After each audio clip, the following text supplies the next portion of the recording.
Welcome to Subramani. I'm going to deal with should you be a DIY? I mean, it is a question of are you competent to do it yourself? So let me start at the very beginning.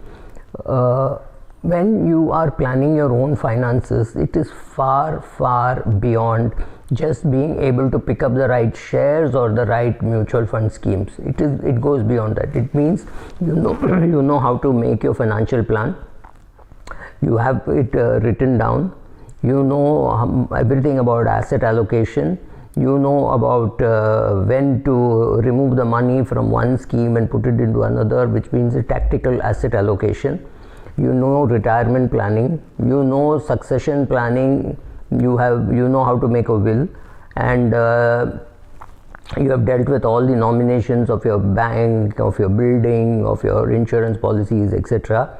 You know the whole works, right? First of all, that's a basic assumption that one has to make. Second, I think you should not be fanatical about saying I will do everything. Do what you enjoy the most. Let us say you enjoy stock picking the most. You are a doctor and you enjoy stock picking the most. You know how to do an analysis. You go to a screener.in and you know how to screen. You go to Morningstar, you go to Motley Fool. You've learned everything. You come to Subramani and you've just learned everything and you know how to do it and you enjoy doing it, almost to the extent of it being your or perhaps an alternate profession.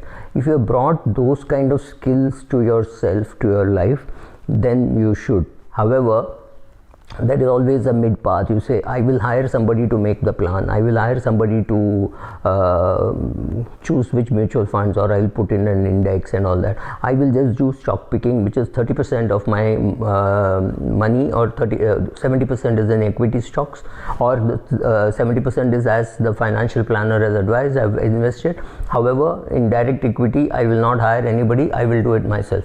That is also a DIY to a part of it. Don't think everybody has to do the complete DIY of making the plan right up to implementation to retirement planning. It's not necessary. Don't be fanatical about it. There are some people who are fanatical, but remember, they don't have proper full-time jobs. They're very simple jobs which takes away maybe 2-3 hours in a week or 4 hours in a week, and they're able to find time for this, and they are fanatical about doing everything, and they think they're doing the world a favor by doing it themselves. That's fine, let them do it. It does not mean you have to do it, because the biggest income for you is going to come from your profession.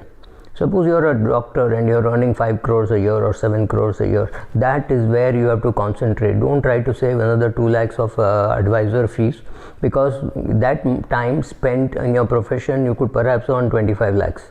So don't worry too much about fees. Don't try to be a DIY just to save fees. So that would be stupidity.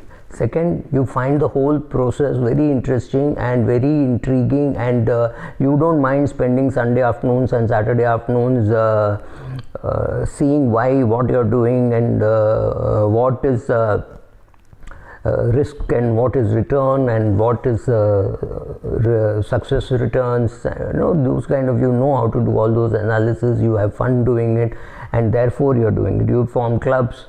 You have friends turning to you and saying, look, I want to invest, what should I do? Which means you become their free consultant, and people are turning to you for advice, which means people are recognizing what you're doing. And now is the time when you should go and meet a professional and find out whether what you know is really correct. Because I find a lot of IFAs, a lot of investors who have been investing for a pretty long time, don't evolve at all. They have said nonsense in the past and they stick to a lot of those nonsense, right? So be careful about it. Don't be fanatical, and you are finding investing very interesting, and you have done it in the past and you are enjoying the whole process. Or you have reached the stage when you have, say, 8-9 crores in investing, and you think the fee paid to your advisor is too high and not fair. Please go and talk to him. Call him over, talk to him and tell him, I have calculated the fees that you're receiving for doing my work. I think it's way too much. A, reduce your fees or increase the scope of work. Look after the accounting in my clinic and dispensary. Look after filing my income tax return, my HUF's income tax return, 3 others in the family. Doing all that, you cover it as a part of your cost, right? Then I will stick to you. Otherwise, I don't think I need to pay you 9 lakhs a year or 10 lakhs a year, because my total portfolio has gone up too much. So basically, call and negotiate. Don't ask him for a rebate, let him earn it, but let him also pay the fees of other professionals that you need. That can always be done. So bargaining is possible, so you should do that. You have reached the stage when your advisor comes and tells you something, whether it is your chartered accountant or whether it is your investment advisor. You can pick up holes and you realize that this is wrong and this is terrible. When your friends and classmates and cousins come to you for advice, you can pick a lot of holes in the quality of advice that they have got, so much so that you feel, oh my god, I might as well give up this profession and go to that profession. That is a very good indicator that you should be on your own and not depend on some joker who is not increasing his competence, right? You have taken the trouble to read some books, including its history books and the Buffetts of the world. Roller Coaster by Amit Trivedi. You have read Gaurav Mashruwala's book. You have read Suresh Sadagopan's book. You have read my book, which is Retire Rich. You have read all that, apart from reading books from the US. Largely equity oriented books are more based out of US than out of any other country, so hopefully you would have read all that. When you have questions about asset allocation, about how your fund is performing, etc., you are capable of sitting with the mutual fund guy and asking him about the asset allocation, choice of companies, etc., so much so that the fund manager thinks it is worth talking to you about these things even offline. If you've reached that stage, all the more reason, more power to you. You should be on your own, giving advice to people and looking after their finances also.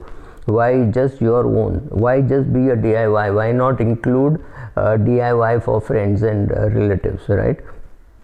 You get called for many doctors' events and other events to speak about how to be a good investor. That's a good sign that you're being called for that topic, because generally being called for personal finance is easy, but you are called for more specialized, specific topics. So you do all this and you still remain humble, because this can create you. I mean, you have always been a humble person, but then when success goes, you become a little more arrogant and painful. So those things should not have happened to you. If those things happen again, good chance that you will slip. You have enough, you display a lot of discipline in your life. So whether it is managing your money or managing your time or managing your education, you have never thrown your weight around at home saying, look, I've got an exam, so please prioritize me over others. Your parents may have done it naturally, but you never demanded those kind of things. So you had the discipline, you knew what you were to achieve, you never blamed others for whatever you did. So if you have all these qualities and growing, there is no reason why you should not be a DIY investor. But if you have none of this, if you are not interested in the process, etc., you're much better off just signing a form, doing an SIP and deciding to remove that money as and when there is a problem. Thank you.